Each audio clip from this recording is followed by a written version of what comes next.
everybody, it's Happy Friday. You are almost to midterm and we are finishing up our CVA lesson this week with motor control.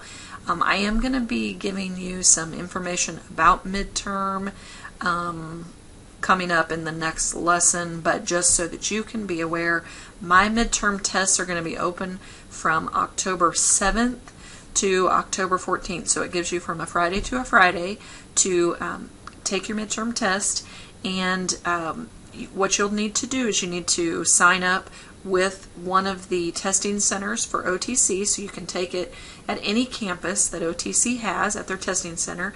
And if you aren't able to make it to the testing center, or you don't want to do that, you can pay $20. I think it's 20 or 25 bucks for ProctorU, and you can take it from your home.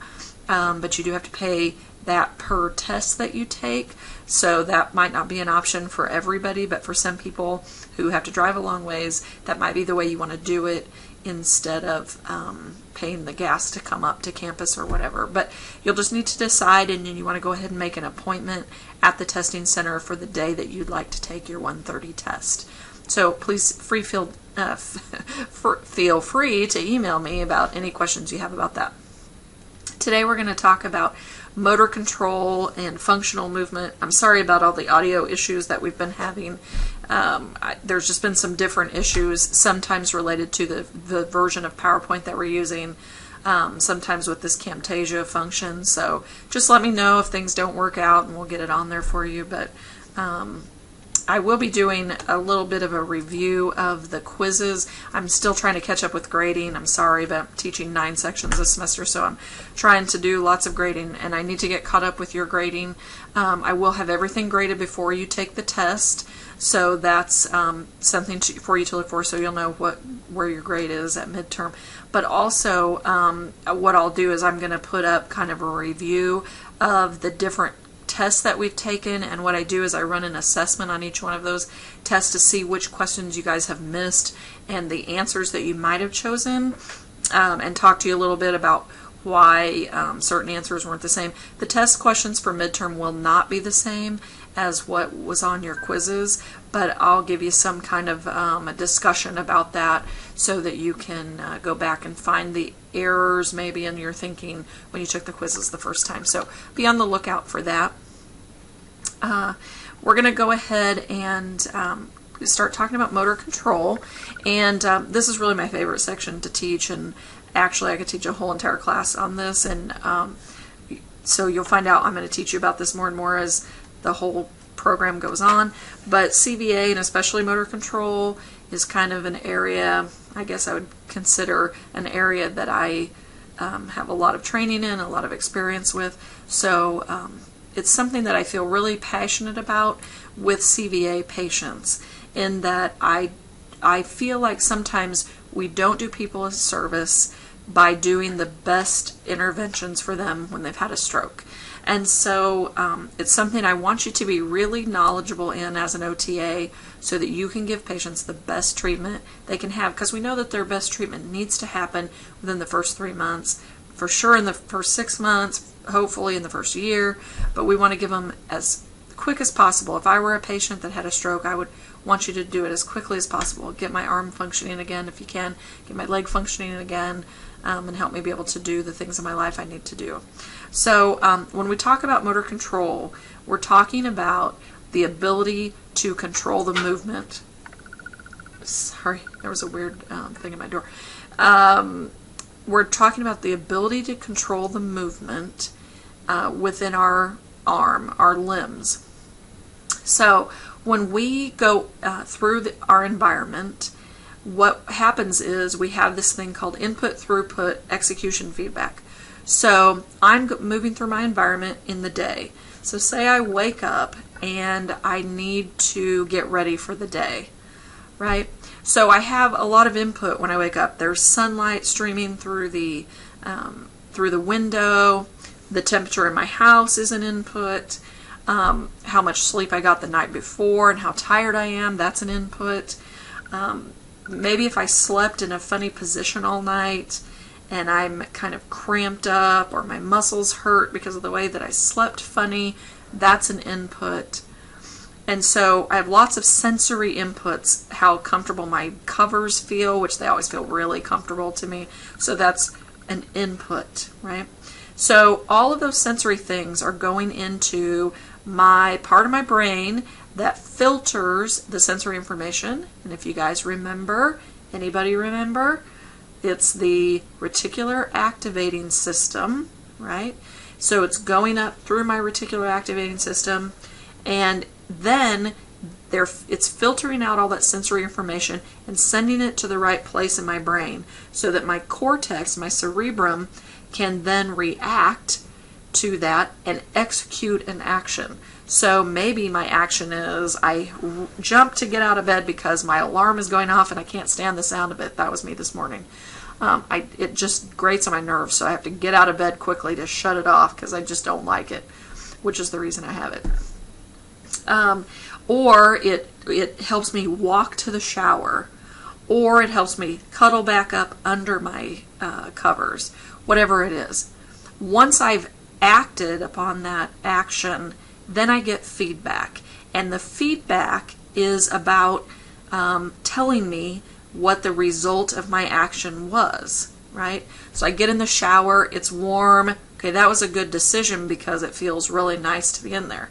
I might be getting feedback that I stubbed my toe on the chair on the way, and that feedback is telling me through that input, ow, that really hurts. Then I hop around, that's also an action. So there's this constant behavior going on that where my brain is processing, taking in information, processing it, and spitting it back out for an action. Now, one thing I want to talk about is the feedback loop. So if you think about having a stroke, and so we have one person that has the stroke, we have another person who has typical movement. I, as a typically moving person, can do the things in my life I want to do. When I want to drink my soda, I reach out for my soda and I take a drink of it.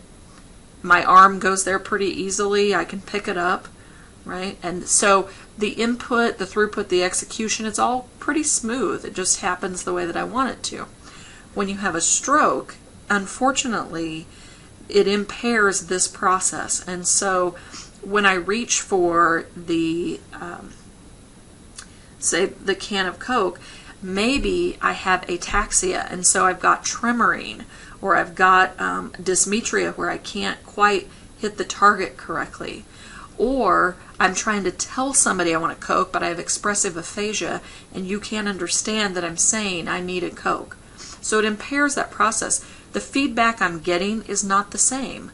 When I ask for a Coke now, I go through McDonald's and I say I'd like a Coke. They understand what I'm saying. They give me the Coke. I drive away. When I've had a stroke, I have expressive aphasia. I'm trying to tell you what I need. The feedback, you're looking at me saying, I don't know what you're saying to me. And so you don't act upon my request. You don't get my Coke. You're confused. I'm confused. I feel bad about myself because I can't figure out what to do. And so it impairs this process. So motor control theory says that the environment, the patient's level of cognition, and the task have to match together to be able to do something. Some of our environments are supportive, some are not supportive. So sometimes, say I've had a stroke, maybe I have a bathtub and a shower combination. Maybe I've lost my ability to transfer to the bathtub, and now I'm dependent for my transfers. That environment is not supporting me. That tub is too hard to get into. And maybe I have a shower door on the shower, and so that makes it impossible for me to use a transfer bench in my bathtub. I don't know if you guys have had this yet, but just go with me here. Maybe my cognition doesn't allow me to remember certain precautions that I'm supposed to follow. Maybe it doesn't allow me to remember the number for emergency help if something happens to me, right? So the task, my ability to think of everything involved in that task and the environment have to be a match.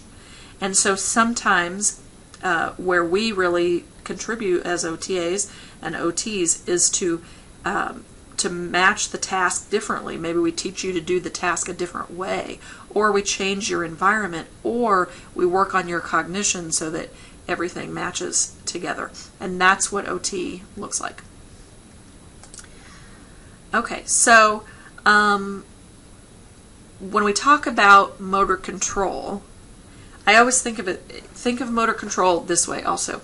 Motor control can be very gross motor control. You don't have to have a lot of precision or accuracy. If I'm playing balloon volleyball, the balloon is coming over, I'm hitting it. It doesn't matter if I hit it exactly in the right place. It doesn't matter how I hit it. I can hit it with a closed fist, or I can hit it with a palm. That's all, you know, it'll still do the same job. Whereas if I'm handwriting, I've got to use a specific little grasp on my pencil. I've got to use a specific hand. There's certain things that have to happen for me to write. And so it takes more motor control to do writing than it does balloon volleyball. Okay? So the more precise I have to be with something, the more motor control is required. Okay? All right, looking at muscle tone. Muscle tone is just how our muscles in general have this constant state of resistance, basically. A constant state of alertness when we are sitting upright. When our nervous system is normal, there's this constant state of alertness in our muscle. So when you have a stroke, though, the stroke limits the ability for that message to get from the brain to the limb and vice versa. And so a lot of times somebody will completely lose a tremendous amount of their muscle tone. It can be they lose it completely, which is hemiplegia, or they lose it slightly. It becomes less, which is hemiparesis, right? Our muscle tone, because gravity is always pulling down on us. For somebody with a stroke, when they lose that ability to resist gravity, their limb stops being able to raise above their head. They stop being able to close their hand. They stop being able to raise their arm out to the side. All of these are moving against resistance, and the resistance is gravity. So it takes a normal amount of muscle tone just to move against gravity, just for me to move my arm through the air, bending my elbow, flexing my wrist, doing supination, pronation, opening and closing my hand. I have to work against gravity just to do that. So when I have good muscle tone or normal muscle tone, there's an equal amount of resistance between my flexors and my extensors. Now usually, or abductors, adductors, depend the agonist, antagonist. Usually, most of us are stronger in our flexors than we are in our extensors. That's kind of for two reasons. When you're a baby, you guys probably have learned about physiological flexion. A baby is in physiological flexion. Their flexors are reflexively, you're in flexion more often when you're a baby, and so we tend to, a lot of us sleep in that position. We tend to lean over our desks. There's so many things we do where we're in this kind of rounded, flexed position, and we don't do enough strengthening and stretching into extension to balance those out. So there's usually some difference between your flexors and extensors just naturally. But in general, they both can work equally. Whereas if I lose my ability to have muscle tone, I may get changes in one or the other that affects, which we'll talk about in a second. But if you have normal muscle tone, you can easily move from stability to mobility. So what that means, stability has to do with proximal work versus mobility is things that happen more distally. So if I get into an all fours position, or what we call quadruped, okay, or hands and knees, you might hear it called, but in OT we call it a quadruped. If I'm in quadruped, that's a position of stability. I'm not going anywhere. I'm just staying in one place, and all my muscles, my flexors and extensors, have to work together to hold me in that spot. Mobility is me getting up and walking. The baby crawling, that's mobility. Stability in my shoulder is the strength that I have in my shoulder versus the mobility that has to happen in my hand. If I didn't have good stability in my shoulder, I wouldn't be able to reach out and use my hand. Likewise, mobility from my hand is no good if my shoulder doesn't work. So these two things have to work together. And then when I have good muscle tone, I am able to selectively move each one of my muscle groups, and I'm choosing how I want it to move. Whereas someone with a stroke cannot always do that. So I'm looking kind of at an abnormal muscle tone versus a normal muscle tone. Okay, so, and let me say too that we're talking about this in context of somebody having a stroke, but there are many other diagnoses or conditions that could cause you to have a change in your muscle tone. And so we're not talking about those right now, but just realize there are many others that we're going to talk about that have this issue. But when we talk about muscle tone changes, you can have a couple of different things here. So you can have normal muscle tone, whereas the description I just gave you, you could have something that is called hypotonicity, and hypotonicity is also known as flaccidity. Hypotonicity means that if you looked at a baby that had low tone, that baby when you picked it up wouldn't really hold its head up. It would be, we would call that baby's body kind of floppy. It looks like it looks heavy, looks like it can't hold itself up against gravity. Hypertonicity can be a condition of spasticity, meaning that there's so much tone that, for instance, the flexors might have a lot of tone, which makes the arm pull up into a flexed position. So hypertonicity is spasticity, hypotonicity is flaccidity, and rigidity just means my muscle tone is so increased that I actually really can't move much at all. It's kind of keeping me in this position, and there are kids and adults that we see with head injury or other kinds of conditions that may cause rigidity. So also on this slide it talks about the Ashworth scale. The Ashworth scale is a scale for spasticity, and it's a scale we can use to determine if somebody has high or low muscle tone.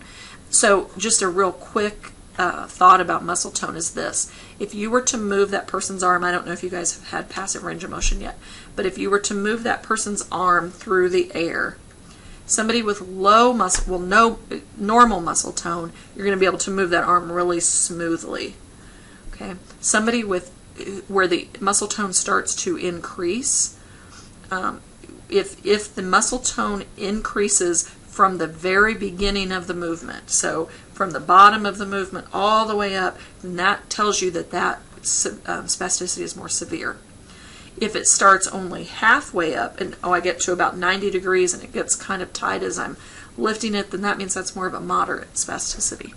Okay, hypotonicity, the danger of that is that that joint moves so abnormally that we risk actually even moving the arm out of the socket. So what can happen is normally when you are moving your arm or you moved somebody's arm, there would be a point at which you would feel what we call the end point. You can tell that there's resistance there and it's not going to let you go any further. But the problem with hypotonicity is it would let us continue going and going and going. We wouldn't even be able to stop that movement. It only would be stopped by the bone or the ligaments, but the muscles themselves wouldn't provide any resistance to that movement. So that's how you kind of know about muscle tone. We'll talk more about that in the future, but that gives you a good start. Okay, I'm going to actually stop this video right here because I'm trying to give you smaller videos. This is kind of a long topic, and I want to make sure that I've kind of broken it up for you because it can get kind of long and tedious. So I'm going to render this video, put it up, and then I'll start again on Brunstrom's stages of motor recovery for you.